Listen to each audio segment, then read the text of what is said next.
USF is committed to providing a safe, healthy, and enjoyable environment. This new policy adds to that goal by promoting overall health and wellness for individual members of the USF community.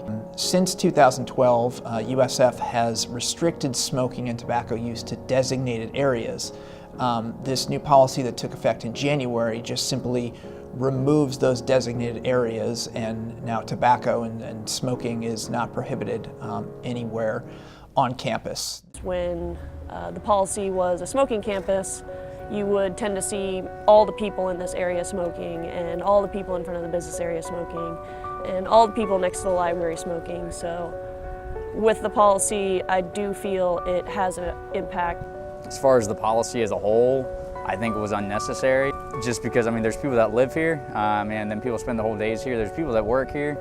So really just telling them they can't have a cigarette every once in a while just seems kind of pointless. My understanding is that the policy is peer enforced, and it is up to us to tell the students or our fellow students to keep the campus tobacco free, to stop smoking, because not only is it bad for them, but it's bad for everyone else. If people are smoking on campus, it is a peer-enforced policy. So if you observe that activity, you can approach somebody and inform them that this is a tobacco and smoke-free campus, and they can be asked to quit. It could be a little awkward as a student to go up to other students and let them know. It is essentially up to us if we really want this policy to flourish.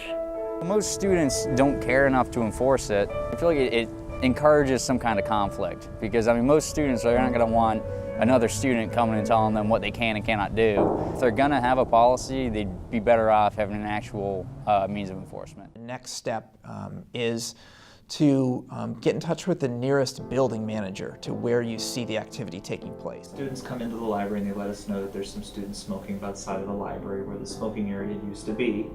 And so what we do is we take action and go down to the student. So usually it's me. And so I'll go down and I'll tell the student, and I'll say, hey, you need to stop smoking in this area. And they usually will just say, hey, okay, thanks for letting us know.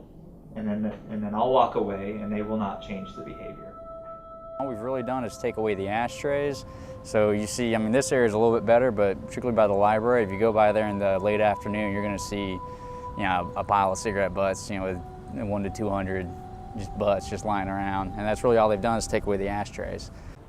I don't like to see, trash lying everywhere, cigarette butts everywhere, and they took away the trash cans in which they use. You see definitely a huge impact of the areas where people do smoke and the accumulation of trash in those areas. So that protest was called Smoke Our Investment, and it was the most recent attempt to kind of bring to light some of the hypocrisy that's going on with the USF Foundation's investment policy. We really take issue with the idea that USF will have a campus-wide smoking ban, and yet will invest in companies like Philip Morris, which is the largest tobacco producer in the world. And then as we had students assembling out front, I mean, I think at one point we probably had close to 100 students out front, honestly, all passing on cigarettes. We had hookahs, one guy had a cigar. What it was like for us is we saw it from inside the library. There was a lot going on inside that day, so there wasn't a lot of time for me to spectate it and actually see it. I know there were students with signs, and there was a lot of commotion out there.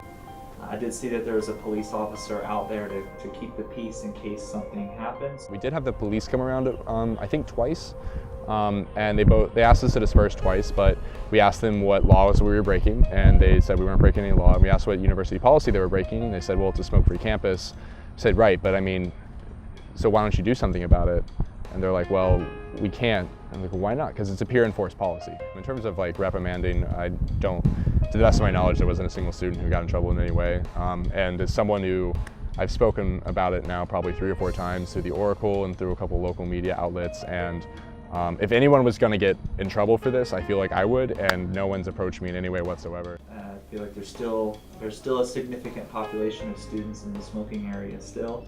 I still call it the smoking area, even though it is not technically a smoking area. Peer enforcement is the way that is maybe the most effective way to enforce this policy, given the resources that the university has. This is not something that the university has hired additional staff or has extra people that can go around and just look for this type of activity. And you can walk by most smoking areas, well, what were smoking areas. You still see people smoking, so I don't think it's discouraged anyone from smoking. All it's done is taken away the ashtrays, which means the people that come around and clean up, it's just more work for them. Yeah, I mean, that's really all they've done.